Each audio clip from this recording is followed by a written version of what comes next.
que Christ les ramènera avec lui quand il viendra.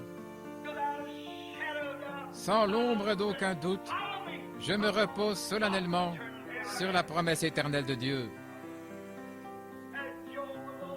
Comme Job d'autrefois, quand nous entendons dire « Tu es poussière et tu retourneras à la poussière », cela me rappelle Longfellow qui a dit « Ne me dites pas de tristes termes que la vie n'est qu'un rêve vide et que l'âme qui dort est morte et que les choses ne sont pas ce qu'elles semblent être. » Il a dit « Si la vie est réelle, la vie est sérieuse et la tombe n'est pas ton but, car tu es poussière et tu retournes à la poussière. » N'était pas dit au sujet de l'âme.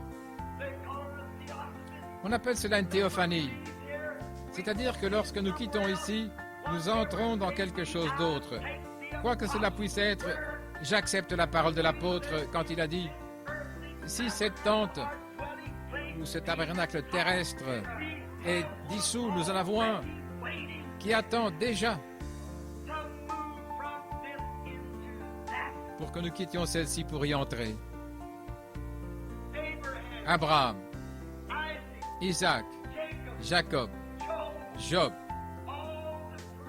tous les prophètes avaient eu confiance et croyaient que la résurrection viendrait, que le Rédempteur viendrait. Ils ont prophétisé à son sujet. Enoch a prophétisé à son sujet. Il s'est reposé solennellement. Il a scellé son témoignage avec cela. Isaac, Jacob, Daniel, Jérémie, Ézéchiel se sont reposés solennellement sur le temps où le Messie viendrait. Et ils sont morts et leurs âmes sont allées au paradis. Ils ne pouvaient pas entrer dans la présence de Dieu parce que, nous avons vu ça hier soir, le sang des taureaux et des boucs ne pouvait pas pardonner le péché. Cela le couvrait simplement. Préfigurant un jour, le sacrifice parfait serait offert. En effet, le sang de l'animal ne pouvait pas revenir sur l'adorateur, car si c'était le cas, on n'aurait pas cessé d'offrir ce genre de sacrifice. Mais quand le Fils de Dieu mourut, la vie qui était en lui, qui n'était rien d'autre que Dieu, est revenue. Elle nous a adoptés dans la famille de Dieu, et maintenant nous sommes les enfants de Dieu. La vie qui est sortie de son sang. À présent, remarquez rapidement, alors que nous continuons. Autrefois, dans l'Ancien Testament, ces gens qui avaient cru, qui adoraient et qui étaient morts dans la foi, attendant cette heure-là, la raison pour laquelle ces prophètes faisaient cela et voulaient être ensevelis en Palestine, c'est parce qu'ils savaient que la résurrection n'allait pas avoir lieu en Égypte. Elle allait avoir lieu en Palestine seulement.